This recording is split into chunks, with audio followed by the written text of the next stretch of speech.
إن الحمد لله نحمده ونستعينه ونستغفره ونؤمن به ونتوكل عليه ونعوذ بالله من شرور أنفسنا ومن سيئات أعمالنا من يهد الله فلا مضل له ومن يضلله فلا هادي له أشهد أن لا إله إلا الله وحده لا شريك له وأشهد أن محمدًا عبده ورسوله أما بعد فإن خير الحديث كتاب الله وخير الهدي هدي محمد صلى الله عليه وسلم وشر الأمور محدثاتها وكل محدثة بدعة وكل بدعة ضلالة وكل ضلالة في النار. أعوذ بالله السميع العليم من الشيطان الرجيم من همزه ونفخه ونفثه. بسم الله الرحمن الرحيم. يا أيها الناس اتقوا ربكم الذي خلقكم من نفس واحدة وخلق منها زوجها وبث منهما رجالا كثيرا ونساء واتقوا الله الذي تساءلون به والأرحام إن الله كان عليكم رقيبا. يا أيها الذين آمنوا اتقوا الله حق تقاته ولا تموتن إلا وأنتم مسلمون. يا أيها الذين آمنوا اتقوا الله وقولوا قولا سديدا يصلح لكم أعمالكم ويغفر لكم ذنوبكم ومن يطع الله ورسوله فقد فاز فوزا عظيما. وقال الله حق سبحانه وتعالى في القرآن المجيد. بسم الله الرحمن الرحيم.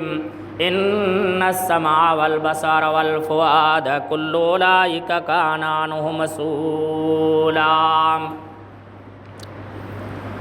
ہر قسم کی حمد ثنا، بڑائی، کبریائی، توصیف و تعریف، بزرگی و برتری اللہ رب العالمین کے لیے لائق و زیبا ہے، جو اللہ ساری کائنات کا اکیلا خالق، مالک، رازق رب العالمین ہے، جو اللہ کارساز و دستگیر، حاجت روا و مشکل کشا ہے، جو اللہ اکیلا ہے، وہ بے نیاز ہے، نہ اس کی کوئی اولاد ہے نہ وہ کسی کی اولاد ہے، وَلَمْ يَكُنْ لَهُ كُفُوًا أَحَدٌ، اور نہ ہی کوئی اس کا شریک ہے نہ کوئی ساجی ہے۔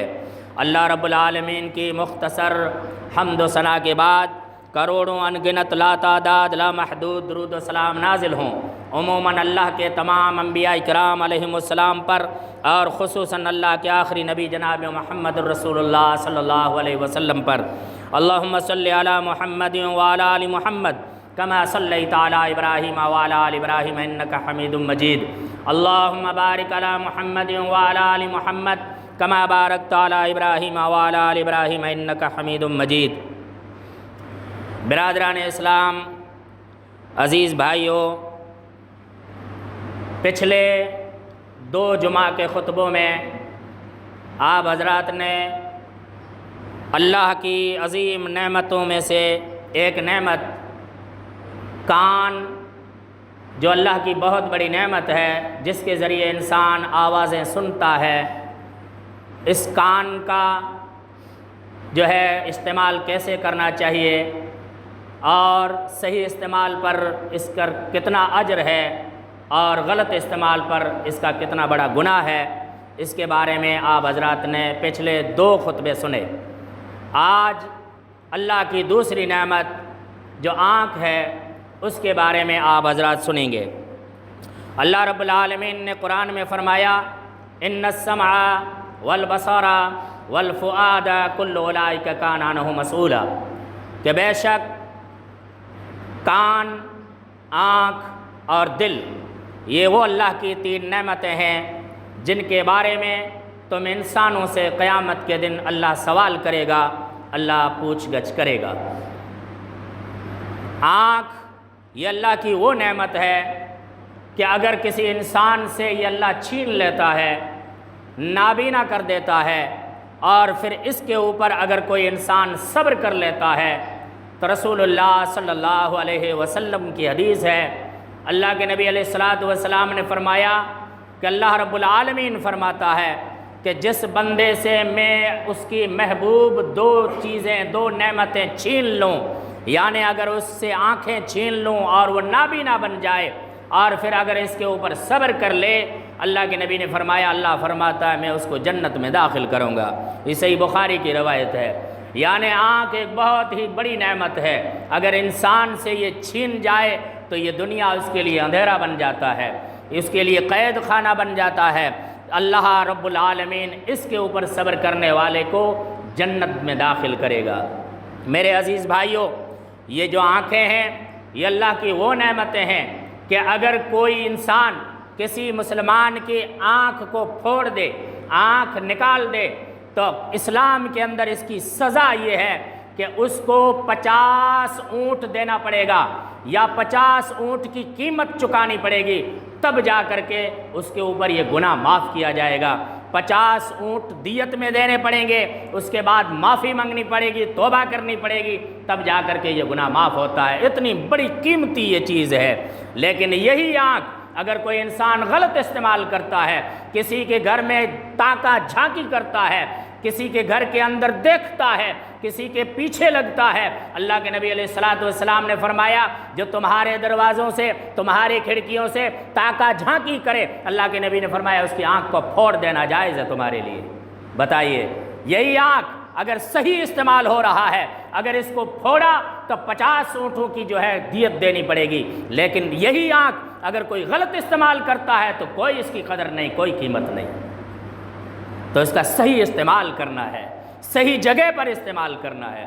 اگر کوئی انسان ان آنکھوں کے ذریعے رب کے قرآن کی تلاوت کرتا ہے، اللہ کے نبی علیہ الصلاۃ والسلام نے فرمایا، ترمذی شریف کی روایت ہے، صحیح روایت ہے، اللہ کے نبی صلی اللہ علیہ وسلم نے فرمایا جو مسلمان ان آنکھوں کے ذریعے اللہ کے کلام کو دیکھ کر کے پڑھتا ہے، تلاوت کرتا ہے، جس نے بھی تلاوت کی اس کو ایک حرف کے بدلے میں ایک نیکی ملے گی اور ایک نیکی کا اجر 10 گنا بڑھا دیا جائے گا۔ پھر اللہ کے نبی صلی اللہ علیہ وسلم نے فرمایا میں یہ نہیں کہتا کہ الف لام میم ایک حرف ہے، بلکہ الف حرف و لام حرف و میم حرف۔ الف الگ حرف ہے، لام الگ حرف ہے، میم الگ حرف ہے۔ یعنی اگر کوئی انسان قرآن میں سے صرف اتنا پڑھ لے الف لام میم تو اس کو اللہ 30 نیکیاں عطا فرماتا ہے، 30 نیکیاں عطا فرماتا ہے۔ اتنی بڑی جو ہے یہ قیمتی چیز ہے، اس کے ذریعے انسان اپنی آخرت کی تیاری کر سکتا ہے۔ اللہ رب العالمین نے اسی موضوع کو قرآن مجید کے اندر سورہ فاطر کے اندر ارشاد فرمایا، ان الذین یتلون کتاب اللہ واقاموا الصلاۃ، جو لوگ اللہ کی کتاب قرآن کی تلاوت کرتے ہیں اور نماز پڑھتے ہیں، وَأَنفِقُوا مِمَّا رَزَقْنَاهُمْ سِرًّا وَعَلَانِيَةً، اور جو میں نے ان کو روزی دی ہے اس روزی میں سے اللہ کے نام پر ظاہر بھی، پوشیدہ بھی، چھپا کر بھی، ظاہر بھی خرچ کرتے ہیں۔ اللہ رب العالمین نے فرمایا یرجون، یہ وہ لوگ ہیں جو ایسی تجارت کا امید رکھتے ہیں جس میں کوئی نقصان نہیں، کوئی خسارہ نہیں۔ یرجون تجارت لن تبور، ایسی تجارت کی امید رکھ رہے ہیں، یعنی قیامت کے دن ان کو ایسا اجر ملے گا جس کی وہ امید رکھتے ہیں، جس کے اندر کوئی خسارہ نہیں، کوئی نقصان نہیں، کوئی گھاٹا نہیں۔ انہیں آنکھوں کے ذریعے اگر کوئی انسان اللہ کے کلام کی تلاوت کرتا ہے، رب کے قرآن کو پڑھتا ہے، اللہ رب العالمین اس کی آخرت کو سنوار دیتا ہے، اس کی آخرت بن جاتی ہے، اس کی جو عاقبت بن جاتی ہے، اس کی حشر بن جائے گی، اس کی قبر بن جائے گی، یہی آنکھوں کے ذریعے۔ انہیں آنکھوں کے ذریعے انسان کو اللہ حکم دیتا ہے، اے میرے بندو تم جو ہے میری عجائبات کو دیکھو، دنیا کے اندر جو میں نے دوسری نشانیاں بنائی ہیں ان کو دیکھو، حضرت عائشہ رضی اللہ تعالیٰ عنہ فرماتی ہے رسول اللہ صلی اللہ علیہ وسلم جب گھنے بادلوں کو دیکھتے تھے تو گھبرا جاتے تھے، کبھی گھر میں آتے، کبھی باہر جاتے، کبھی اندر آتے، کبھی باہر جاتے۔ میں پوچھتی اللہ کے نبی آپ بادلوں کو دیکھ کر اتنے کیوں ڈر رہے ہیں؟ نبی علیہ الصلوۃ والسلام فرمایا کرتے تھے عائشہ تجھے کیا معلوم ہے، انہی بادلوں سے پہلے کی قوموں کو برباد کیا گیا ہے، ان بادلوں سے پتھروں کی بارشیں بھی ہوئی ہے، ان بادلوں سے آگ کی بارشیں بھی ہوئی ہے، پہلے کی امتوں کو تباہ کیا گیا ہے۔ لیکن اللہ کے نبی صلی اللہ علیہ وسلم جب ان بادلوں سے بارش شروع ہو جاتی تب جو ہے سکون کا سانس لیتے تھے، تب آرام فرماتے تھے۔ اللہ کے نبی صلی اللہ علیہ وسلم نے فرمایا جب تم اپنی آنکھوں سے دیکھ لو سورج کو گرہن ہوتے ہوئے، چاند کو گرہن ہوتے ہوئے، اللہ کے نبی نے فرمایا تم نماز پڑھو، تم اللہ کی تکبیر بیان کرو، اللہ کی تسبیح بیان کرو، توبہ کرو کہ یہ اللہ رب العالمین تمہیں دکھا رہا ہے اپنی نشانیاں، تمہیں ڈرانے کے لیے، تمہیں سمجھانے کے لیے یہ سب بتا رہا ہے۔ آج لوگ رنگین چشمے لے کر کے سورج گرہن کو دیکھتے ہیں، چاند گرہن کو دیکھتے ہیں، مزے لیتے ہیں، پارٹیاں کرتے ہیں، لیکن میرے عزیز بھائیوں اس سے کوئی عبرت حاصل نہیں کر رہا ہے۔ یہ آنکھیں جو ہے اللہ کی بہت بڑی نعمتیں ہیں۔ اللہ رب العالمین نے قرآن میں فرمایا افلا ينظرون الى الابل كيف خلقت والى السماء كيف رفعت والى الجبال كيف نصبت والى الارض كيف سطحت۔ اے انسان دیکھتا کیوں نہیں ہے؟ ان آنکھوں سے تو دیکھ میں نے کس طریقے سے افلا ينظرون الى الابل كيف خلقت، اونٹ کی طرف دیکھ میں نے اس کو کیسا بنایا ہے، کس طرح کا بنایا ہے، یہ عبرت ہے تمہارے لیے۔ آسمانوں کی طرف دیکھو، یہ آسمان بھاری بھرکم بلند آسمان کھڑے ہیں بغیر کھمبے کے، بغیر ستون کے، بغیر ٹیکے کے۔ اللہ نے فرمایا وَإِلَى الْجِبَالِ كَيْفَ سُطِحَتْ، ان پہاڑوں کو دیکھو، وَإِلَى الْجِبَالِ كَيْفَ نُصِبَتْ، ان پہاڑوں کو دیکھو میں نے کس طریقے سے زمین کے اندر گاڑ دیا ہے۔ یہ نشانیاں ہیں تمہارے لیے، عبرت کے لیے۔ ایک جگہ پر اللہ نے فرمایا افلا تبصرون، اللہ کی نشانیوں کو دیکھ کر کے غور و فکر کیوں نہیں کرتے؟ سمجھتے کیوں نہیں ہو تم؟ غور و فکر کرنے کا مقام ہے۔ ان ساری اللہ کی نعمتوں کو دیکھ کر کے انسان کو غور کرنے کی اور فکر کرنے کی ضرورت ہوتی ہے۔ یہ آنکھیں اللہ کی بہت بڑی نعمتیں ہیں، ان کے بارے میں بھی قیامت کے دن اللہ رب العالمین ہم سے پوچھے گا۔ ان آنکھوں کے بارے میں اللہ نے قرآن میں کیا فرمایا؟ سورہ نور کے اندر آیت نمبر 30 کے اندر اللہ ارشاد فرماتا ہے قُلْ لِلْمُؤْمِنِينَ يَغُضُّوا مِنْ أَبْصَارِهِمْ وَيَحْفَظُوا فُرُوجَهُمْ ذَلِكَ أَزْكَىٰ لَهُمْ إِنَّ اللَّهَ خَبِيرٌ بِمَا يَصْنَعُونَ۔ اللہ نے فرمایا اے میرے نبی علیہ الصلوۃ والسلام آپ اپنی امت سے کہہ دیجئے، مومنوں سے کہہ دیجئے، مسلمان مردوں سے کہہ دیجئے اپنی آنکھوں کو نیچی رکھو،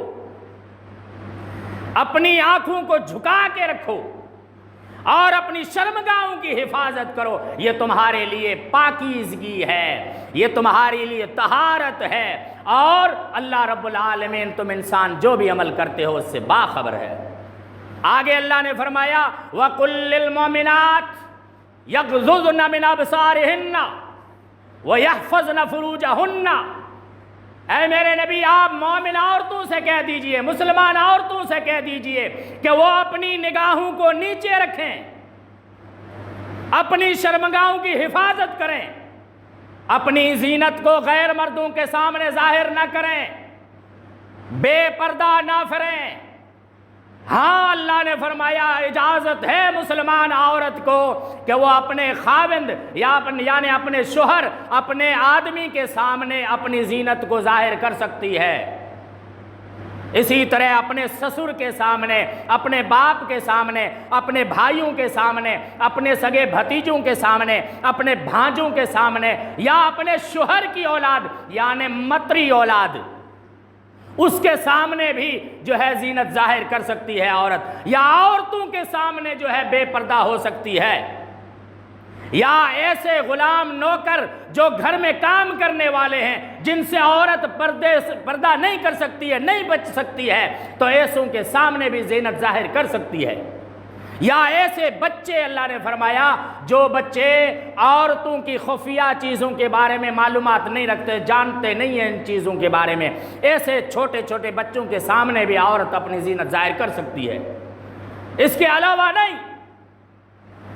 آج عجیب حالت ہے مسلمان عورتوں کی، کہتے ہیں یہ تو بہنوئی ہے ہمارا، یہ تو بہنوئی ہے ہمارا، اس میں کیا حرج ہے؟ بہنوئی کے سامنے پردہ عورت نہیں کرتی ہے، کہتی ہے چچیرا بھائی ہے، ممیرا بھائی ہے، ماسیائی بھائی ہے۔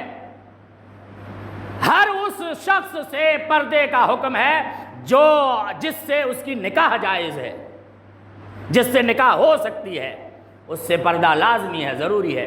پھر آگے اللہ نے اسی آیت میں فرمایا اے مومن عورتوں توبہ کرو، اگر تم نے توبہ کر لی اور پردے کو اختیار کر لیا تو اللہ رب العالمین تمہاری آخرت، تمہاری عاقبت کو سنوار دے گا۔ تو میرے عزیز بھائیوں، یہ جو آنکھیں ہیں ان کی حفاظت بھی کرنی ہے، ان آنکھوں کے ذریعے اچھے کام بھی کرنا ہے، ان آنکھوں کے ذریعے ہم برے کام اگر کریں گے تو ہماری آخرت بگڑ جائے گی۔ اللہ کے نبی صلی اللہ علیہ وسلم نے فرمایا، صحیح مسلم کی یہ روایت ہے، نبی علیہ السلام نے فرمایا المسلم اخو المسلم لا یظلمہ ولا یسلمہ۔ پوری روایت لمبی ہے۔ اللہ کے نبی علیہ السلام نے فرمایا مومن کا بھائی ہے، مسلمان کا بھائی ہے، مسلمان کسی مسلمان پر نہ ظلم کرے اور نہ اس کی مدد کرنا بند کرے۔ اگر آپ کسی مسلمان کی مدد کرتے ہیں، اگر آپ کا کوئی اختلاف ہو گیا، کوئی لڑائی جھگڑا ہو گیا، کچھ تو میمی ہو گیا، تو ایسا نہ کریں کہ آپ اس کی مدد کرنا ہی بند کر دیں۔ بہت سارے لوگ ایسے ہوتے ہیں، غریبوں کو راشن دیتے رہتے ہیں، لیکن کبھی کہاں سنی ہو گئی ان جو بند کرے جو پاکے ان کے نائے ڈیڑوں، نہیں، اللہ کہتا ہے ایسا نہ کرو۔ آپسی اختلافات کی وجہ سے کسی مسلمان کی مدد کرنا بند مت کرو۔ اور پھر نبی علیہ السلام نے آگے فرمایا جب تک مسلمان اپنے کسی مسلمان بھائی کی ضرورت کو پورا کرتا رہتا ہے، اللہ اس کی ضرورت پورے کرتا رہتا ہے۔ جب تک مسلمان کسی مسلمان کی مدد کرتا رہتا ہے، اللہ اس کی مدد کرتا رہتا ہے۔ جب تک مسلمان کسی مسلمان کی پریشانی کو دور کرتا رہتا ہے، اللہ اس کی پریشانیوں کو دور کرتا رہتا ہے۔ اور نبی علیہ السلام نے فرمایا جب کوئی مسلمان دنیا میں کسی مسلمان کی پریشانی کو دور کرتا ہے، اللہ قیامت والے دن اس کی پریشانی کو دور کر دے گا۔ اللہ کے نبی علیہ السلام نے آگے فرمایا جب کوئی مسلمان کسی مسلمان کے اندر عیب دیکھ لے، برائی دیکھ لے، گناہ دیکھ لے اور اگر اس کے اوپر پردہ ڈال دے، اس کو چھپا دے، نبی علیہ السلام نے فرمایا اللہ کی قسم قیامت والے دن اللہ اس کے گناہوں پر پردہ ڈال دے گا۔ معمولی چیز نہیں ہے میرے بھائیوں۔ اگر ہم کسی مسلمان کے اندر کوئی عیب دیکھیں، انسان ہے بھائی، انسان ہونے کے ناطے اس سے خطا ہو سکتی ہے، گناہ ہو سکتا ہے، لغزش ہو سکتی ہے، شیطان انسان کا دشمن ہے، اس کو پھسلا دیا ہے، اس کو انسان کو گناہ کی طرف ڈال دیا ہے، لیکن ہمارا فرض کیا بنتا ہے؟ اگر ہم نے گناہ کرتے دیکھ لیا ہے، اس کے عیب کو دیکھ لیا ہے تو ہم ڈھنڈورا نہ پیٹیں، اس کو بدنام نہ کریں، اس کو ظاہر نہ کریں، بلکہ اللہ کے نبی نے فرمایا اس کے عیب کو چھپا ڈالو، اس کے عیب کو بالکل دفن کر دو اپنے دل کے اندر، بھول جاؤ اس چیز کو کہ میں نے گناہ کرتے دیکھا ہے، نہیں، بالکل بھول جاؤ اور اس کو سمجھاؤ۔ خیر خواہی یہی ہے کہ اس کو سمجھاؤ، اور اگر وہ نہیں سمجھتا ہے تو تم اپنا راستہ ناپ لو، کیوں اس کے پیچھے پڑتے ہو فلاں ایسا ہے ویسا ہے؟ غلط ہے، منائی ہے۔ مسلمان کے پیچھے پڑنا، ٹوہ لگانا، جاسوسی کرنا، یہ حرام کام ہے جو اللہ نے منع کیے ہیں۔ ان آنکھوں کا صحیح استعمال ہمیں کرنا ہے، اپنی آخرت کو سنوارنا ہے۔ اللہ کے نبی صلی اللہ علیہ وسلم نے فرمایا المومن مرآۃ المومن، المسلم مرآۃ المسلم، مسلمان جو ہے وہ مسلمان کا آئینہ ہے، آئینہ۔ سبحان اللہ، کتنی بہترین مثال اللہ کے نبی نے دی ہے، حدیث میں ہے۔ آئینہ سمجھتے ہیں نا، آئینہ، عارضہ، آئینہ کی مثال دے کر کے اللہ کے نبی نے ہمیں کیا سمجھایا، کیا میسج دیا ہے؟ تم ایک دوسرے کے آئینے ہو، ایک دوسرے کے عارضے ہو۔ جیسے آئینہ جو ہوتا ہے نا، اس سے آدمی جب دیکھتا ہے تو اس کا عیب خود کا خود کو ہی نظر آتا ہے۔ جیسے وہ وہاں سے ہٹا دوسرا آیا تو آئینہ پہلے والے کے عیب نہیں بتاتا ہے کہ منہ آنتی پہلا جی کے آئے وہ نو نیاریلا منہ پٹ جو ان میں ہی عیب ہوا ہے آئری سے انہیں تو بتا ہے جو خود آتا ہے اسی کو دکھلاتا ہے اس کے عیب. اس سے کیا صاف ہوتا ہے, کیا ظاہر ہوتا ہے کہ مومن اگر کسی کے اندر عیب دیکھ لے تو اس کے لیے آئینہ بن جائے, عارضہ بن جائے, یعنی اس کے عیب کو اپنے دل میں دفن کر دے, دوسروں کے سامنے ظاہر نہ کرے اور اس کو ہی دکھائے کہ دیکھ تیرے اندر یہ عیب ہے, اس کو دور کر, اس کو سمجھائے, اس کو بتائے خود کو کہ تیرے اندر یہ عیب ہے, یہ تیرے اندر برائی ہے, لیکن دوسروں کو بالکل نہ بتائے, اپنے اندر دفن کر دے. تو یہ ہے آنکھ جو اللہ کی بہت بڑی نعمت ہے, جس کے بارے میں اللہ قیامت والے دن ہم سے حساب لے گا. اللہ رب العالمین سے دعا ہے رب العالمین ہمیں اللہ کی ہر نعمت کا صحیح استعمال کرنے کی توفیق عطا فرمائے. آنکھ, کان, ناک اور زبان اور دل اور بھی جتنی نعمتیں ہیں تمام نعمتوں کا جس طریقے سے استعمال ہونا چاہیے صحیح طریقے سے شریعت کے مطابق استعمال کرنے کی توفیق عطا فرمائے. اللہ رب العالمین ہمیں جب تک زندہ رکھے قرآن و سنت پر عمل کرنے کی توفیق عطا فرمائے. اللہ جب موت دے کلمے والی, شہادت والی, ایمان والی موت نصیب فرمائے. وآخر دعوانا الحمدللہ رب العالمین. ان الحمد للہ نحمده ونستعینه ونستغفره ونؤمن به ونتوکل علیہ ونعوذ باللہ من شرور انفسنا ومن سیئات اعمالنا من يهد الله فلا مضل له ومن يضلل فلا هادي له. اشهد ان لا اله الا الله وحده لا شريك له واشهد ان محمدا عبده ورسوله. اما بعد فان خير الحديث كتاب الله وخير الهدي هدي محمد صلى الله عليه وسلم وشر الامور محدثاتها وكل محدثة بدعة وكل بدعة ضلالة وكل ضلالة في النار. اعوذ بالله السميع العليم من الشيطان الرجيم من همزه ونفخه ونفثه. بسم الله الرحمن الرحيم. ان الله وملائكته يصلون على النبي يا ايها الذين امنوا صلوا عليه وسلموا تسليما. اللهم صل على محمد وعلى آل محمد كما صليت على إبراهيم وعلى آل إبراهيم إنك حميد مجيد. اللهم بارك على محمد وعلى آل محمد كما باركت على إبراهيم وعلى آل إبراهيم إنك حميد مجيد. إن الله يأمر بالعدل والإحسان وإيتاء ذي القربى وينهى عن الفحشاء والمنكر والبغي يعظكم لعلكم تذكرون. اذكروا الله يذكركم وادعوه يستجب لكم ولذكر الله تعالى أعلى وأولى وعز وجل وأهم وأتم وأكبر.